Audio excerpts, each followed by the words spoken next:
নমস্কার, আমি পারাদীপ। নেতা নয় জনতা নিয়ে আজ চলে এসেছি জঙ্গিপুর লোকসভা কেন্দ্রের অন্তর্গত জঙ্গিপুর বিধানসভায়। ভোট ব্যস্ত দেশে নেতাদের আনাগোনা শুরু হয়ে গেছে ভাষণ, তর্জন, গর্জন। কিন্তু ভোট ব্যস্ত দেশে যারা নেতা নির্বাচন করেন, যাদের ভোটে সাংসদ নির্বাচিত হয়, সেই জনতা জনার্দন, তাদের কথা কজন শোনে, তাদের খবর কে রাখে?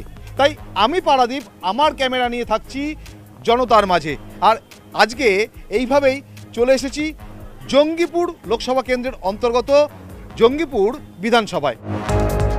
এখানকার মানুষজন যারা রয়েছেন তারা তাদের সমস্যার কথা বলবেন, তাদের সুবিধে অসুবিধার কথা বলবেন, তাদের চাওয়া পাওয়ার কথা বলবেন। ভোট যখন আসছে তখন নিত্য জিনিসের দাম অল্প সাময়িকের জন্য কমাচ্ছে, তারপর যখন ভোট শেষ হয়ে যাচ্ছে তারপর যে আমাদের যে নিত্য প্রয়োজনীয় জিনিসের দাম উচ্চ হারে বেড়ে যাচ্ছে, এটা আমরা কিন্তু চাইছি না। আমরা চাইছি যিনি সরকার যে চালাক না কেন, সাধারণ মানুষের জন্য যাতে নিত্য প্রয়োজনীয় জিনিসের দাম আমাদের নাগালে হাতে থাকে, তাহলে আমরা এই সুষ্ঠুভাবে জীবনযাপন করতে পারবো। সামনে নির্বাচন, ভোট তো দেবেন নিশ্চয়ই। তো কি মাথায় রেখে ভোট দেবেন আপনার এলাকায়? ভোট তো দিতেই হবে। আর ভোটের জন্য অনেকেই আসবে। ভোটের সময় অনেকেই অনেক কিছু বলে, এটা দিব, ওটা দিব, এটা করে দিব, সেটা করে দিব। কিন্তু আমাদেরকে দেখতে হবে যে কার কাছ থেকে পাবো, কার কাছ থেকে পাচ্ছি, ভোটটা তাকেই দিব আমরা। যেখানে কাজ সেখানে ভোট, যেখানে গরিব মানুষ সুবিধা সেখানে ভোট। ভরসা কাজ করবে জনগণ ভরসা করবে যেখানে সুবিধা পাবে। জনগণের সুবিধা আমরা কিছু পাচ্ছি না, সেই জনগণের সুবিধার্থে যেখানে সুবিধা পাবো সেখানে ভোট দেবো আমরা। আপনি বলছেন পাচ্ছে না, অথচ দেশের প্রধানমন্ত্রী তিনি বলছেন আচ্ছে দিন, তিনি বলছেন মানুষ খুব ভালো আছে, তা আপনি বলছেন কিছু পাচ্ছি না। এটা আমাদের প্রধানমন্ত্রী যখন নির্বাচিত হয় 14 সালে, উনি অনেক প্রতিশ্রুতি দিয়েছিলেন, একটা প্রতিশ্রুতি রক্ষা করতে পারেনি। 15 কোটি টাকা করে দেওয়া বলেছিল, দিতে পারেনি, একটাও দিতে পারেনি। উনি বলছে 2 কোটি চাকরি দেবো, দিতে পারেনি। উনি শুধু মুখে বলে, কাজে করে না। এই লোককে আমরা ভোট দিব না। এবার আমরা নতুন লোক চুনবো, নতুন দেখবো, নতুন প্রধানমন্ত্রী চাই আমরা। কর্মসংস্থান, এটা তো একটা ইস্যু। তো যখন আপনারা ভোট দেন, এই ইস্যুটা মাথায় রাখেন, কর্মসংস্থানের বিষয়টা মাথায় রাখেন? রাজ্যে বলুন, দেশে বলুন, কর্মসংস্থানের হাল কিন্তু খুব একটা ভালো নয়। হ্যাঁ, অবশ্যই রাখি, কিন্তু রেখেও সেইভাবে আমরা ঠিকভাবে ঠিক জায়গায় পৌঁছাতে পারি না।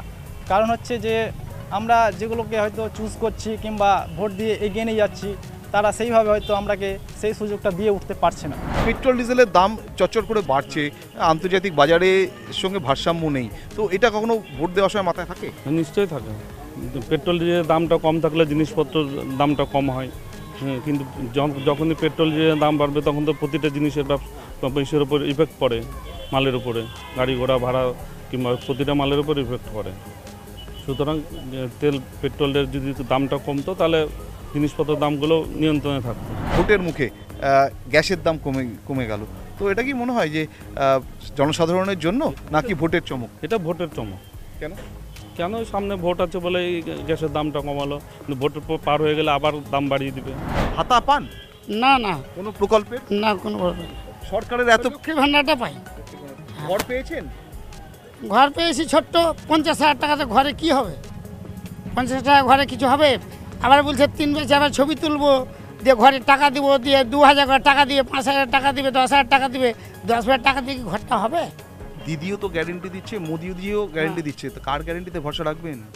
গ্যারেন্টি দুটোই চমকে কেউ কমলাই। তাও দিদি আমাকে দেখছে, ভালোভাবেই দেখছে, খারাপ দেখে না। মোদি যা কথাগুলো বলে সবই মিথ্যা কথা।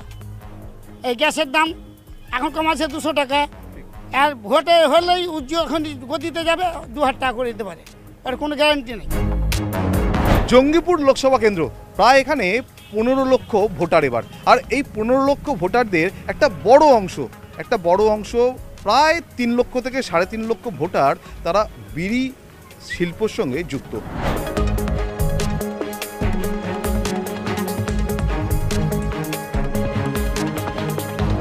এলাকার সাংসদের কি কোনো ভূমিকা রয়েছে এই বিড়ি শ্রমিকদের ক্ষেত্রে? তো এত বছর ধরে আপনারা ভোট দিয়ে আসছেন, কিন্তু বিড়ি শ্রমিকদের অবস্থার বা পরিস্থিতির কোনো পরিবর্তন নেই। বাম সরকার সাধারণ মানুষকে অনেক প্রতিশ্রুতি দিয়েছিলেন যে আমরা শ্রমিকের পাশে আসি, শ্রমিকের বিজলি বৃদ্ধি করব, কিন্তু আমার বয়স আজকে প্রায় 45 ছুঁই। সেক্ষেত্রে আমরা দেখেছি বাম সরকার আন্দোলন করেছে, মানুষকে বলেছে, কিন্তু কাজে কিন্তু সেটা করতে পারেনি। আজকে ধরুন আমাদের যে সাংসদ আছেন তিনিও প্রতিবাদ করছেন যাতে বিড়ি শ্রমিকরা আগামী দিনে যাতে এই বিড়ির বৃদ্ধিটা অনেক বাড়ে এবং সাধারণ মানুষ যারা বিড়ির উপর নির্ভরশীল, যারা বিড়ির উপর খেটে খেয়ে রোজি রোজগার করে, তারা যাতে বৃদ্ধি পায় এই আশা আমাদের যারা সাংসদ হবেন পরবর্তীতে আশা রাখছি যে তিনারা এই জিনিসটা দৃষ্টিকটুভাবে দেখে যে সাধারণ মানুষ, গরিব মানুষ বিড়ির মজুরিটা বৃদ্ধি পায় এবং বিড়ির উপরে নির্ভরশীল যারা আছেন তারা যেন সুস্থভাবে এই পৃথিবীতে, এই দেশে থাকতে পারে এবং সুস্থভাবে বাঁচতে পারে এই আশা রাখছি। কেন্দ্র সরকার জিএসটি করার পর থেকে এই বিড়ির মূল্যটা আমরা বৃদ্ধি করতে পারছি না। যারা বিড়ির কারখানা যাদের আছে, তারা কোম্পানিগুলো ওরাও দেখছে, ওদের তো হাজার হাজার লোক নিয়ে কাজ করে, এই জন্য দামাতে পারছে না। জিএসটি যদি কমাতে পারতো, এই বিড়ি শ্রমিকের কথা ভেবে কেন্দ্র সরকার যদি জিএসটিটা কম করতে পারতো, জিএসটি বন্ধ করতে পারতো, তাহলে আজকে বিড়ি শ্রমিক অত অসুবিধা হতো না। ভোটের আগে সিএএ হলো, প্রভাব পড়বে আপনাদের উপরে? হ্যাঁ, আমাদের এখানে আশা করি প্রভাব পড়বে না, কেননা এগুলো ভোটের আগে যদি করে এগুলো তাহলে ঠিক। ভোট এলো এগুলো আসছে কেন? ভোটের আগে যদি কিছু সমস্যা থাকে, সেই সমস্যার সমাজ যদি ভোটের আগে করে দেয় তাহলে মানুষের প্রতি একটা বিশ্বাস জাগবে। সে বিশ্বাস তো ভোটের মুখে আসছে, তখন ভোটটা ইস্যু করে নিচ্ছে, এটা ভোট নেবার জন্য করছে। এই যে ইন্দিরা যোজনা বাড়ি, ভোট দিলেই দেবো, আগে যে না। আজ মানুষকে 18 সাল থেকে ঝুলিয়ে রেখেছে।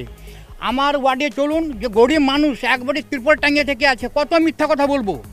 18 সাল থেকে মিথ্যা বলে বলে আমরা মিথ্যাবাদী হয়ে গেছি। আমি জোরহাত করে বলবো আমাদের কেন্দ্র সরকারকে আর রাজ্য সরকারকে, যে করে হোক যারা পাওয়ার যোগ্য তাদেরকে যেমন বাড়ি দেওয়া হোক।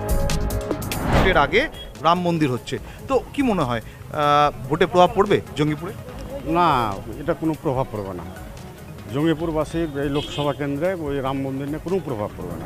ধর্ম নিয়ে খেলা এখানে চলবে না। এখানে জনগণের কর্ম যে করবে সেই ভোট পাবে। যেই মমতা দিদি করলে মমতা দিদি ভোট পাবে, বিজেপি করলে বিজেপি পাবে। বিজেপি কাজ করতে পারছে না, শুধু মুখে আশা দিয়ে রেখেছে। আজ দেখেন 6 ভোট থেকে বাড়ি ঘর পাচ্ছে না। একজন বলছিলেন যে বাড়ি ঘরের কথা, বাড়ি ঘর পাবে কোথা থেকে? টাকা কেন্দ্র দেওয়া দিবে তো পাবে। আমাদের দিদি বলেছে, আমাদের মুখ্যমন্ত্রী, পশ্চিমবঙ্গের মুখ্যমন্ত্রী বলেছে। বলুন, এই তারপরে তো বলা হচ্ছে আপকি বার 400 পার, কি মনে হয় 400 পেরোবে? 300 পেরাবে না, 400 কেন 300 পেরাবে না। এবার দেখেন নতুন করে প্রধানমন্ত্রী হবে, আমার মনে বলছে নতুন প্রধানমন্ত্রী আমার চাই। কেমন সাংসদ চান? সংসদ আমরা চাই শক্তপোক্তা, বাড়ি থাকে একমাত্র ভিতের উপর নির্ভর করে। তা সেরকম আমরা সংসদ চাই একবারই পাকাপোক্তা, যেমন 4 তলা 5 তলা দিলেও যেমন না পারে। আর আমাদের এমন সংসদ চাই যেমন দিল্লি গিয়েও যেমন হাঙ্গামা করতে পারে, সব কিছু আদায় করতে আনতে পারে, জনসাধারণ মানুষের কাছে পৌঁছাতে পারে, এরকম আমরা সংসদ চাই। যে জনগণের পাশে থাকবে, জনগণের কাজ করবে, কাজ যে বুঝবে, যে কাজ নিয়ে আসতে পারবে, সেই রকম সংসদ চাই। আমাদের প্রধানত 3টে চাহিদা: খাদ্য, বস্ত্র এবং বাসস্থান।